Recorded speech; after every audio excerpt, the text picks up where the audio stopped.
Hi, this is Beeb Birtles, and you're watching Noise11.com.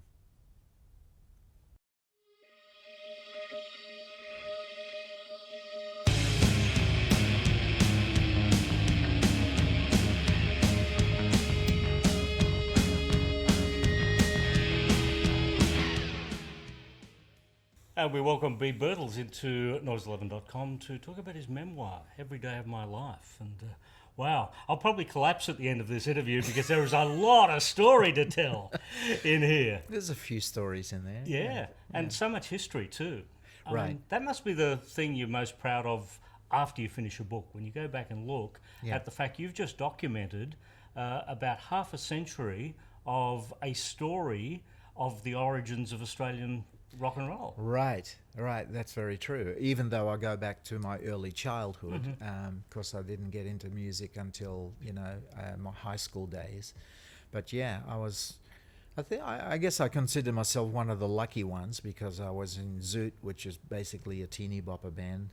Then got serious after that and got into Mississippi. In Mississippi, virtually, were the early days of Little River Band. So. Yeah, sure. and Freeze with Daryl somewhere in between. Yeah, there. right. With a short year for Daryl and me and Freeze. Yeah. Well, let's start off with Zoot, because Zoot is such an iconic band in that the four members all had individual careers after the band had finished. Yeah, that's very Every true. single one of you. Yeah, it's very true. Rick Brewer with the Ferrets. You with LRB in Mississippi. Daryl became, a star in his own right. He did, as a solo artist, and of course Rick Springfield. With his career. Yeah, and Rick really was the first one to take off overseas because he's been living in Los Angeles since 72, because Zoot broke up in early 71. I think Rick was only here for a very short time when he recorded Speak to the Sky for the Sparmac label and then took off for success overseas. Yeah. But his wasn't an easy path either, to start with. And like you said, Daryl and I went into Freeze, and Rick Brewer took off and then ended up being the drummer for the Ferrets. Yeah. And they had a lot of success with their singles too. Yeah. And you went back and did Zoot again. And that was going to continue on, wasn't it? It was, we had planned to take it further than just the one show, which was, we performed that on the Rick Springfield and Friends cruise. It was Rick Springfield's idea that he wanted to reform his first kind of successful band for the cruise, and then he rang all of us and asked if we'd be interested in doing it. Of course, we all jumped at the chance. And here we were on this boat going around the Caribbean with a legion of Rick Springfield crazed female fans. Well, we know what sort of things happens on cruises, and I think what happens on a cruise stays on a cruise. But well, we need to know, did you recreate the famous bums photo when the four of you got together again? Or in your 60s? We didn't do that, no. Thank God. They might have been a little bit saggy, I think. But I can't tell you how many cabin doors we had to sign across the Bear Bum Shop because they were all posted. On this cruise they have a competition. It's a door competition, and whoever wins gets some sort of prize and stuff. And you wouldn't believe some of the things that they had on these doors, like twinkling lights and roses and pictures of Rick from his whole career, Zoot photos, and the famous bum shot. Yeah. That was 1969, I think, or maybe 1970. Yeah, it would have been 69. I mean, now it seems rather tame, but then, it was, pretty suggestive, wasn't it? Oh, it was. I mean, the reason we did the whole bum shot is because Rick had written this song called Hey Pinky, which actually came out during the record ban, so we never got much airplay with it. But he wrote it because he was knocking the guys who were knocking us for wearing pink. And so we decided to do something outrageous with the actual promotion for the single. And, we dropped out our pants and had that photo taken as if to say, kiss my ass. Yeah. Now, is the Zoot story ended? I'm hearing word that maybe you might do something as a tribute? I don't think so, because Daryl's gone, and actually we touched on that before. Yeah, we had thoughts about maybe taking it further, but it was only 7 short months after that cruise that Daryl announced that he had been diagnosed with liver cancer. So and that kind of put a damper on the whole thing, Yeah, and went very, very fast. Yes, very quickly. Yeah. I flew out to see him for a couple of weeks, as you mentioned in the book. Yeah, and but it was very sad because he was really too young, I think. There was a song, Seven Seas, that you start the book with. Now, you say it's an unrecorded song. Right. Will this be part of new music we will be hearing from Beeb Birtles? Yeah, I think so. I've already in the back of my mind, I'm thinking I would like to record some more songs and put some stuff out there, because I've got a few fans around the world saying how much they love Driven by Dreams, which is really the only solo CD I've ever recorded. But I would love to do something again like that, and especially Seven Seas, because I just love the lyrics in that song. Yeah. Have you ever done like a retrospective where you go back to all of the various bands you've done? And Well, that's another thought. I mean, that has crossed my mind. And what made me think about that even more so is the show we put together for the South Australian Music Hall of Fame induction. I picked songs from throughout my whole career, So it was 3 or 4 Zoot songs, 1 Mississippi song, and because I was doing it with Barry Smith from the Town Criers, we did 3 Town Crier songs. And it was interesting because it made me start thinking about just how many songs I could choose from to put together a really great set. Yeah, when we see people like Russell Morris, Brian Cadd go out, and they put together a retrospective show. Right, they do. I'm a little bit different to those guys because I haven't sort of kept in the limelight like they have. I've tended to choose to work more behind the scenes in recording studios and writing, but just getting back on stage again the other night, it lit a fire in me again. I thought, I really do belong up here, because I have such a good time when I strap on a guitar and jump on stage. Well, I was amazed by the power of the calibre of Birtles Goebel when you did those shows. Yes, definitely. And I mean, the reason why we did it as Birtles Goebel is because the original idea of putting the classic lineup of Little River Band together got canned because of the losing the name and everything. So we decided, okay, well, seeing as we were the 3 main songwriters in the group and the 3 main singers, we'll just put a band behind us of younger musicians who still play with a lot of fire. And it worked out great. That DVD, I mean, it's such a sought-after DVD, and it's not readily available. Oh, so that's off the shelf these days, then? Well, it was never released in the NTSC version, which is, the American version. And I mean, I have fans contacting me all the time saying, where can I find a copy of that? It's scarce. Yeah. There was another DVD, It's a Long Way There, I think. That was the live from Sydney Opera House and all of the old videos. Now, I do have a copy of that, but it never actually ended up getting officially released. No, it got released, and once again, because of the name issue, Stephen Housen put a stop to us releasing that. And I think the however many copies EMI had sitting in a warehouse, I think it was EMI, or was that Polygram too? EMI No, it was EMI. Yeah. It was EMI. They just discarded it, and which is but the good thing is, because I also had a copy of that, I took the audio from that and incorporated what people were saying on that DVD into my memoir. Yeah. So the bits and pieces that you hear from Graham Goebel or Glenn Shorrock or Glenn Wheatley and George McArdle were all things that I took from that DVD. Wow. Yeah. Yeah.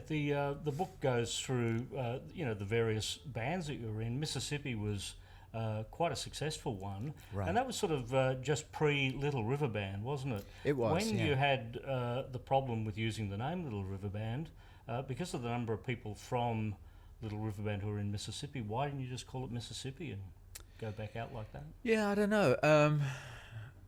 I think going back to the Mississippi name would also have been a tough sell in America, because all people know over there is the Little River Band name. They don't necessarily know the individual members of Little River Band, because America being as big as what it is, when people hear a song on the radio, they associate that song with a band name, not necessarily the individuals in that band. And so it would be a tough sell to promoters to have us go out as Mississippi. From an Australian perspective, it had a great launching pad for a number of careers, didn't it? Because Harvey James was in that band pre-Sherbet. That's right. Karen Tolhurst was in the band for a little while. Yeah. Yeah, he was in that. Yeah, we were looking. He was kind of the interim guitar player between Russ Johnson and Harvey James. Yeah. So, but the thing that I always say about Mississippi is that I consider my 3 years in Mississippi as my true musical apprenticeship, because it made me a better guitar player, a better singer, a better songwriter. And it was almost, now in retrospect, it's almost as if it set me up for what was to come in Little River Band. And perhaps it was that way for Graham and Derek Palici as well, because we were really the core of Mississippi. Even throughout all the member changes, we always remained the core of that band. Yeah. Where you're talking about that first Little River Band album and the $15,000 budget. Right. And, when I first read it, I'm thinking, oh, that's not very much. And I was thinking, hang on a sec, back then $15,000 would have bought you a house. Yeah, true. It was a lot of money. But I think the funny part is how EMI just nearly hit the roof because we went $2,000 over That's budget. right, you blew the budget. It's funny. I mean, really, in all reality, when you think about how many albums they sold worldwide, on a budget of $70,000, I mean, it's ridiculous. Yeah. But at the time, I guess they wouldn't have even imagined that they were going to sell that many records worldwide for an Australian band recording an album in Australia. Right. Yeah, no, they probably would have only thought, okay, Australia, New Zealand. But, we ended up taking it a lot further. Yeah. Your songwriting took on a real depth at that point, didn't it? With Little River Band? With that first album. Songs like Every Day of My Life. That was the second album. That was the second album, okay. Yeah. Curiosity Killed the Cat was the first album. That was your song. Yeah. Curiosity and I'll Always Call Your Name were my songs on the first album. Yeah. And then, of course, Every Day of My Life from After Hours. There was so much more maturity to those songs compared to years earlier. Yeah. Did you sort of advance very, very quickly as a songwriter? I think so. Well, like I said, the 3 years in Mississippi really honed my craft as far as songwriting. Daryl Cotton and I actually recorded one album for WEA, Warner Electric Asylum, and those were really the very, very first songs both Daryl and I had ever written. And so that's where I really first jumped into my songwriting thing. And from there, the songs got better and better throughout Mississippi and Little River Band. Yeah. So that second album, Come Along Every Day of My Life, was on After Hours. Broke Again was... That was another good one from After Hours. Yeah. There were some pretty magic songs that were happening around that time for this band. For some reason, a lot of our fans just love that album. They think it's still the best album we've ever recorded. And unintentionally, it took on a country kind of rock flavor. But it wasn't a happy album for the band. There was a lot of tension in the studio with that one. At that point? Oh, yeah. Because we'd self-produced the first one, and we self-produced After Hours. And then After Hours, it was decided we needed to work with a producer, to be kind of the mediator between us. Because, as you read in my book, I'm surprised that the band didn't splinter after the recording of After Hours. It was a tough one. It not only didn't splinter, but went on and made an amazing album in Diamantina Cocktail. Exactly, and, that was the year that I started in radio. Oh, okay. I still remember Casey Kasem referring to the emu egg. The emu. Poor old Casey. I mean, I don't think he'd ever had to deal with an Australian band I until know. you guys came Oh, along. and Diamantina Cocktail would have been No, a total Demetria Cocktail or something. I think he Diamantina. Yeah. Yeah, He had a terrible time trying to pronounce it. Bit of a tongue twister for him. Yeah. Yeah. But again, great songs. Witchery was yours. Yeah. Yeah. Not only yours, it was also Witchery's. Right. Yeah. That was just the jingle we wrote for Witchery. And What came first, the jingle or the song? yeah, the jingle. I mean, when we first got together, Glenn Wheatley rang us and said, if when we came back from England, we weren't making much money, know, and so he said, well, you guys we can make some easy money if one of you would write a jingle for the Witchery chain of shops. And so I did. I wrote Witchery. It was I only needed 60 seconds, because that's what jingles were. And I wrote the song, and it was played in Witchery shops. But I didn't think that Witchery did enough with the song to promote their shops and stuff around Australia. So when it came time to record Diamantina Cocktail, I took the song to Graham, and Graham wrote another verse for it, and we turned it into a 3-minute song, and of course it was one of the singles off Diamantina Cocktail, and ended up being a hit for the band. Yeah. Your songwriting on that album, Home on Monday, was one of your co-writes. Right. Happy Anniversary. Yeah. I mean, these are now iconic Australian songs. Right. Do you hear these songs the way that we hear these songs as fans, or do these sound like a piece of work to you that you Oh worked no, on at the time? I still really enjoy every time we're walking through a shopping mall in America or something, and I hear Reminiscing or Lady or Happy Anniversary. It still takes me by surprise, and I'm amazed that 40 to 45 years later they're still playing our music on the radio. I mean it's just I just think it's fantastic, know. So we made recordings that had longevity, which is great. The Sleeper Catcher album came next. And I want to talk to you about a mutual friend of both of ours, Ed Nimmervold, and Redheaded Wildflower, the song you two wrote together. Yeah, that's right. How did you write? Did you actually sit in a room and? I would imagine Ed would have been the lyricist. I can't imagine Ed coming up with a tune. No, I never. I've written songs that way with a few people. I wrote a few songs with Frank Howson that way, but they would always present me with a sheet of lyrics, and then I look at the lyric and see what sections would make good verses and what sections would make a chorus and what section will make a great middle eight. And because Ed and I both knew Glennis Long, I really wanted to write that song in her memory. And so I did, and I think it turned out really, really good, you know. And of course, Ed was a friend of mine. We'd meet every now and then for coffee and talk about what was going on in our lives and stuff. I think we had great respect for each other. So yeah, he was a great guy. He was. Yeah. The other one you just mentioned, Frank Howson, who you've done a couple of songs with over the next couple of albums, actually. Right, yeah. And Frank's having great success at the moment with Dream Lover. Yeah, the story of Bobby Darin. So. Yeah, what's incredible about that is after the recording of First Under the Wire, we all wanted to take a bit of a break, you know. And so Glenn Shorrock decided that he wanted to record Dream Lover by Bobby Darin. And John Boylan, who was our producer, produced that, and Graham got to sing on it.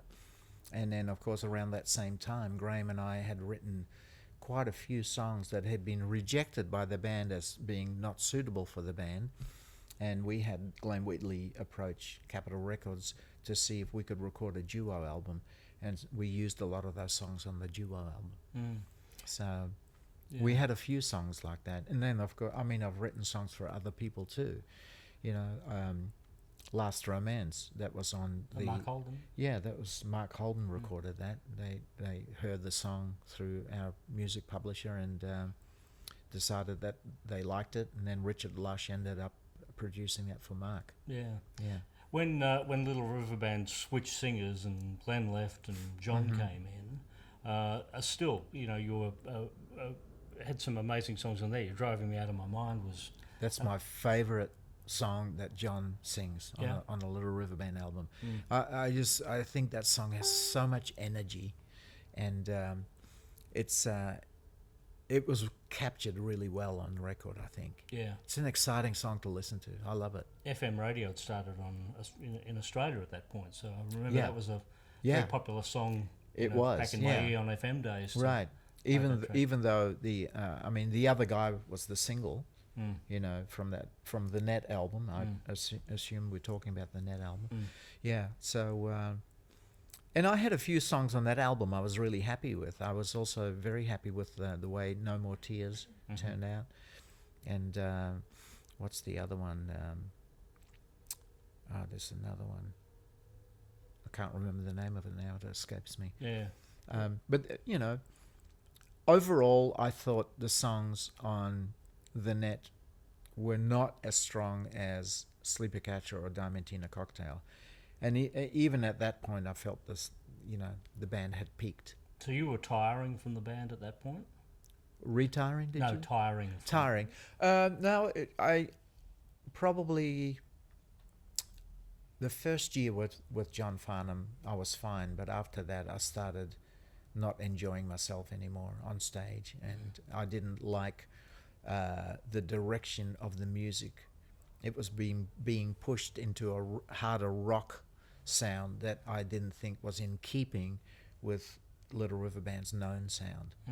And I thought it was the wrong way to go. And, I debated for 9 months whether to leave or not. It was an excruciating, hard decision to make. But after 9 months of, tossing it over, I decided that it was best for me to leave. And you talk about it in fairly tense terms in the book. Yeah, because it was a really hard decision to make because I'd worked with Graham and Derek for something like 11 years, and but it was plain to see that we were going in different musical directions, and which is so that the funny thing about all of that is I had written a letter to the guys in the band explaining my feelings and stating what I thought needed to be done. And of course, my letter, just like Glenn Shorrock's letter, fell on deaf ears. But 5 years later, everything that I'd said in my letter to the group, they went and did. Yeah. They had a change in management. Glenn Shorrock was back in the band. They even went back to John Boylan to be their producer, and the music reverted back to being the melodic Little River Band sound. Yeah. So. Because they did rock out, didn't they, on the album after you were gone? Playing to Win, yeah. That was a totally hard rock album. I'm glad I wasn't on it. And I know at the time in radio, it scared radio. Radio was afraid to play that. I mean, John Farnham now puts Playing to Win in every set that he ever does. Oh, really? He plays it every single show these days. But, back in the day, radio wouldn't touch that record, would they? Yeah, I don't think they warmed to the sound of the band, So I don't know, because I'd left, so... Yeah. Now, after you left, though, you talk about in the book that there was an agreement or a form to sign, but you never signed it. Yeah, no, I had a meeting with Glenn Wheatley, and he wanted to know what I wanted from the band. And stupid me, I didn't even put a financial figure to what the band was worth at the time. And I told him all I wanted was, my 2 amplifiers and my pedal board. Big mistake. Oh, yeah. So anyway, he said, okay, well, that's fine. I'll have my lawyer send you a release to the rights to the Little River Band name and the trademark. And even while I was sitting there talking to him, the thought went through my mind, absolutely not. I'm not signing anything. And I never did. Yeah. Does that mean legally you could claim part of the name still then? Because I think there's probably some kind of statute of limitations in place for stuff like that because it happened in 1983 and now we're in, 2017. So I don't know whether I had any recourse on that or not. You also mentioned in the book a story that I never knew, actually, about when you'd left the band. Darryl Braithwaite had left Sherbet around the same time, and you were considering a Yeah. duet together. Did you Oh. actually sit down and discuss that? Did it get that far? Oh yeah, I mean we were rehearsing together and writing together, and we actually appeared on Hey Hey It's Saturday one night. Yeah. Yeah, so I had an idea to put together another successful duo, because this is before Savage Garden, but it had been, other than Air Supply, it had been a long time since Australia had seen a successful duo, probably since Bobby and Laurie. And I thought, that's, I mean, I was thinking Australia's Hall & Oates. I mean, we could be that, Yeah. I would still be singing harmonies and have my musical input into it. So we put it to, we invited Daryl and his then wife Sarah over to our house, and I explained the concept to him.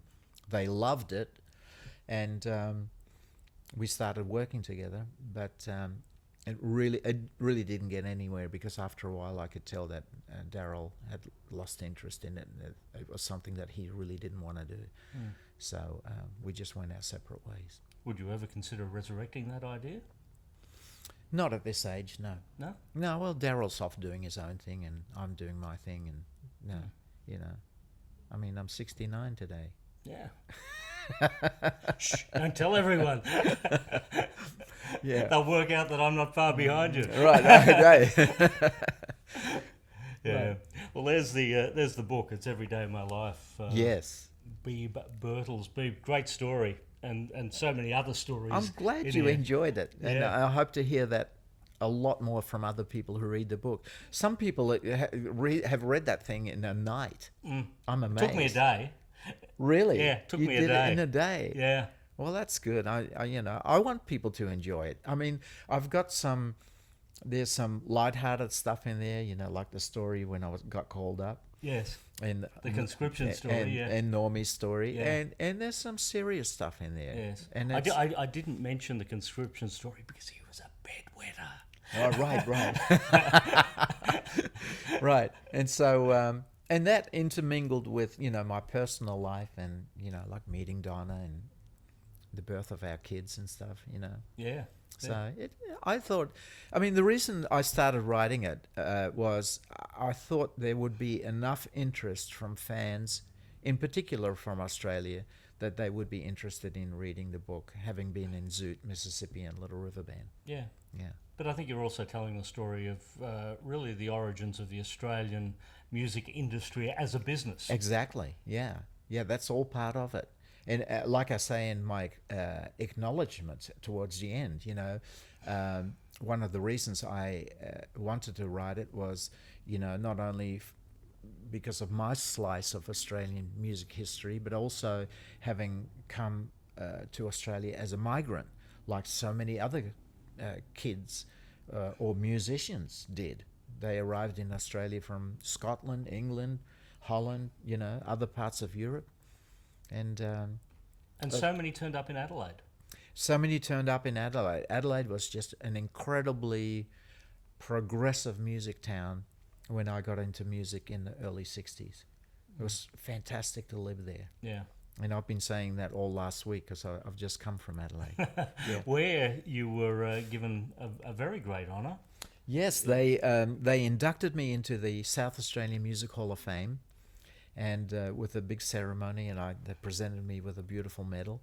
And, I was honoured that they wanted to do that for me, seeing as it was from my hometown.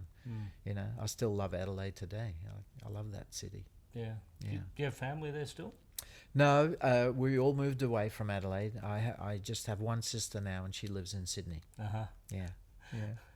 But, we last week we had a ball in Adelaide. It was really great. Yeah. Great to be there. Does Melbourne still feel like home to you? Well, Melbourne has changed so much over the years. You have to remember I moved 25 years ago. I moved to the States. So I've seen a lot of changes in Melbourne. And I have a lot of people actually telling me that, they consider that Melbourne's getting too big and they're starting to move to the outer parts, whether it's down Mornington Peninsula or towards Wood End or wherever, People are starting to take off in the country. I don't know whether that has to do with, whether that's an age thing or whether, as you get older, you tend to seek more a peaceful living environment around you. I don't know. Yeah. But, you know, I write very fondly about Melbourne in my song In the City, which is on my first solo CD, Driven by Dreams. I love the way that song turned out, and I really, once again, the words in that really capture my feelings for this town, because I love this town too. I mean, I've only lived one place longer than Melbourne, which is now in Nashville, Tennessee. But I lived here for 23 years before we took off for America. No, right. Yeah. Wow, Nashville that long. Yeah. Yeah. It's a long time. Yeah. You've got a mix of sort of 3 accents in there, I think. I know. Well, yeah, it's unavoidable. I noticed that I've started rolling my R's, and I'm trying to hang on as much to my Australian accent as possible, because over there they think, yeah, oh, he's from Australia, you know. But over here now, sometimes I can walk into a milk bar and they think I'm an American. Yeah. Yeah. What about your grandchildren? Oh, they're totally Americans. Yeah. Yeah. Our 2 So little grandsons. he hasn't taught them the Australian accent. No, we should. We always bring them back gifts every time we're in Australia. We take gifts back for them, you know, and they're always kind of Aussie gifts. Do they detect that you have an Australian accent? Oh yeah. Oh yeah, they know that. Yeah, they say Opa speaks with a funny accent. It doesn't take long. Right, exactly. Yeah. Okay, Beeb, good to catch up here at Noise 11. Thanks, Paul.